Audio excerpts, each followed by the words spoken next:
आई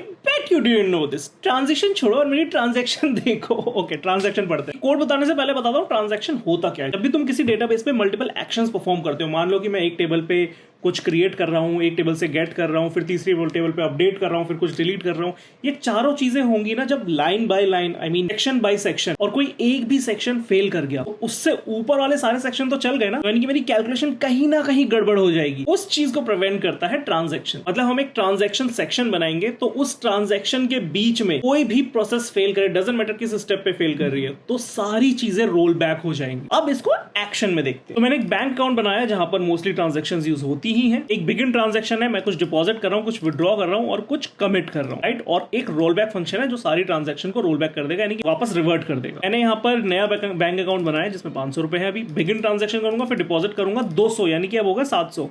withdraw कर रहा हूं 800। अब यहां पर मेरे को एरर आएगा क्योंकि मैंने यहां पर लिख भी रखा, जो मैंने डिपॉजिट किए होंगे ये भी रिवर्ट हो जाएंगे। नाउ लेट्स सी कि ये ट्रांजैक्शन कैसे चलती है। 200 रुपए तो मेरा बैलेंस हो गया, 700 इनसफिशिएंट बैलेंस था। मैंने जब 800 रुपए निकालने चाहिए उसने बोला इनसफिशिएंट बैलेंस, तो रोल बैक हो गई सारी चीजें। और जो मैंने डिपॉजिट किया था ये ट्रांजैक्शन भी वापस रिवर्ट हो जाएगी। क्यों? क्योंकि ट्रांजैक्शन, आई होप ट्रांजैक्शन का कॉन्सेप्ट क्लियर हो गया होगा। ये हम डेटाबेस में भी देख सकते हैं। लेट मी नो, अगर तुम देखना चाहते हो तो I will create a video.